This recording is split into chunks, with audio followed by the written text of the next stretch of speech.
Hey guys, I welcome you all in this video. आज की video में हम GS1 मेंस के सिलेबस के बारे में कुछ डिस्कशन करेंगे। जैसा कि हम सभी जानते हैं कि यूपीएससी का जो मेंस का सिलेबस है वो बहुत ही वाइड और बहुत ही वास्ट सिलेबस है। इसके बावजूद भी हमें कुछ स्टैंडर्ड मटेरियल के ऊपर रिलाई करना पड़ेगा। कुछ स्टैंडर्ड मटेरियल है जिनके थ्रू हम हमारा बेस प्रिपेयर कर सकते हैं। तो आज की वीडियो में हम उन्हीं स्टैंडर्ड और बेस मटेरियल के बारे में बात करेंगे जिनको हमें पढ़ना ही पढ़ना चाहिए ताकि हम मेंस का सिलेबस भी उस हिसाब से कवर कर सकें। उसके बाद किसी और वीडियो में हम वैल्यू एडिशन मटेरियल के बारे में भी डिस्कशन करेंगे। तो वीडियो स्टार्ट करते हैं। तो सबसे पहले अगर हम GS1 में आर्ट एंड कल्चर के ऊपर बात करें तो आर्ट एंड कल्चर पे फाइन आर्ट्स की NCERT की जो बुक है वो सबसे बेस्ट सोर्स है जो आपका बहुत ही अच्छे से बेस तैयार करेगी और उसमें काफी हद तक क्वेश्चंस आपको मिल भी जाते हैं। तो उसमें आपको यहाँ पर दिक्कत नहीं आएगी। तो आप फाइन आर्ट्स की बुक को बहुत अच्छे से प्रिपेयर करें। उसके बाद मॉडर्न हिस्ट्री के लिए हमें स्पेक्ट्रम रेफर करनी चाहिए जो कि मोस्टली जो टॉपर्स भी हैं वो भी रेफर करते हैं। तो स्पेक्ट्रम उसके लिए बेस्ट सोर्स है। लेकिन उसके बाद पोस्ट इंडिपेंडेंस के ऊपर भी क्वेश्चंस आते हैं। तो पोस्ट इंडिपेंडेंस के लिए स्पेक्ट्रम के अंदर भी पोस्ट इंडिपेंडेंस का जो है जिक्र है, लेकिन उसके बावजूद भी अगर आप चाहें तो फोरम IAS पे मटेरियल को आप रेफर कर सकते हैं। स्पेक्ट्रम तो जरूरी है ही, साथ में आप फोरम IAS का मटेरियल या फिर और किसी कोचिंग का मटेरियल भी आप रेफर कर सकते हैं as a value addition material. उसके बाद वर्ल्ड हिस्ट्री की बात करें तो वर्ल्ड हिस्ट्री का एक क्वेश्चन ही जनरली अभी पूछा जा रहा है पिछले कुछ टाइम से, और कभी कभी तो नहीं भी पूछे गए हैं क्वेश्चन। तो एक क्वेश्चन के लिए आप ज्यादा टाइम खराब ना करें। तो बेटर होगा कि हम फोरम IAS के या किसी भी और टॉपर के, कोई टॉपर का नोट्स है तो वो आप रेफर कर सकते हैं, या किसी और कोचिंग का कोई मटेरियल है तो जितना शॉर्ट हो सके वो आप रेफर कर सकते हैं। उसके बाद हम बात करें तो ये है इंडियन सोसाइटी और उसके बाद के जो टॉपिक्स हैं जैसे कि रोल ऑफ वुमेन है, पॉपुलेशन है, अर्बनाइजेशन है, ग्लोबलाइजेशन है, कम्युनलिज्म है, रीजनलिज्म है, सेक्युलरिज्म है।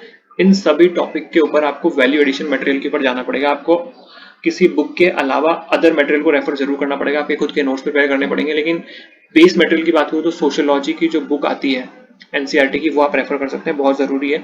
अगर आपका बेस आपको क्लियर करना है इन सभी टॉपिक्स के ऊपर तो आप सोशियोलॉजी की बुक जरूर पढ़ें। उसके बाद भी लेकिन जरूरी है कि इसमें आपको नोट्स बनाने पड़ेंगे, आपको वैल्यू एडिशन मटेरियल को रेफर करना पड़ेगा। तो उसके लिए आप गूगल की हेल्प ले सकते हैं, टॉपर्स के नोट्स देख सकते हैं, किसी कोचिंग का वैल्यू एडिशन मटेरियल देख सकते हैं, जैसे कि विजन IAS की जो मेंस 365 आती है आप उसको रेफर कर सकते हैं। तो ऐसे चीजें भी आप रेफर कर सकते हैं। उसके बाद अगर मैं बात करूं तो ज्योग्राफी जो है उसके लिए सबसे अच्छा मटेरियल जो है वो क्लास 11th की और क्लास 12th की जो NCERT है वो आप रेफर करें, बहुत जरूरी है, प्रीलिम्स में भी बहुत काम आती है, तो उसको तो आप जरूर रेफर करें।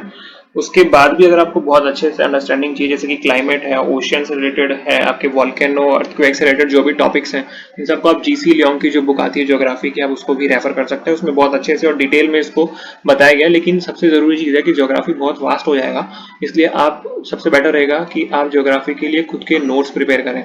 वो बहुत ज्यादा बेटर चीज है कि अगर आप खुद के नोट्स बना सकते हैं, टॉपिक को समराइज करें PYQs को देख करके, तो वो चीज को अच्छे से मैनेज किया जा सकता है। उसके बाद मैं कुछ टिप्स के ऊपर जाऊंगा जो कि बहुत जरूरी है कि अगर आप पहली बार प्रिपेयर कर रहे हैं यूपीएससी के लिए तो पहले बेसिक मटेरियल को रेफर करें। पहले स्टैंडर्ड बुक्स के मेरे वीडियो को आप देख सकते हैं, तो पहले स्टैंडर्ड बुक्स को पढ़िए, यूपीएससी के बारे में, उनके सभी टॉपिक्स के बारे में एक अंडरस्टैंडिंग लीजिए। उसके बाद आपको आना है PYQs के ऊपर।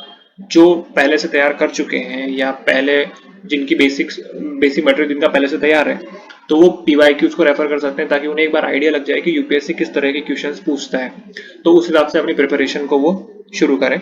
उसके बाद नोट्स मेकिंग इसमें बहुत जरूरी है। आपको खुद के नोट्स बनाने पड़ेंगे, चीजों को समराइज करना पड़ेगा ताकि आप एग्जाम के टाइम में इतने कम समय में आपको GS 1 2 3 4 के पेपर देने होते हैं, तो उस समय के अंदर आपके पास रेडीली सभी चीजें अवेलेबल हो सके।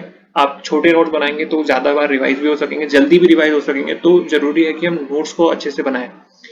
आंसर राइटिंग जो है सबसे लास्ट के अंदर, लेकिन सबसे इंपॉर्टेंट स्टेप आता है मेंस की प्रिपरेशन में। तो पहला मेंस के लिए आप मटेरियल तैयार करें, उसको रिवाइज करें, और उसके बाद लास्ट में लगभग 2 से 3 महीना आप बढ़िया से आंसर राइटिंग के ऊपर फोकस करें।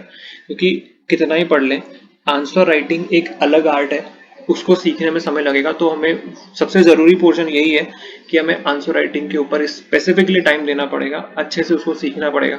तो ये 4 टिप्स हैं जो मैं देना चाहूंगा, जो कि बहुत ही जरूरी है यूपीएससी मेंस की प्रिपरेशन के लिए।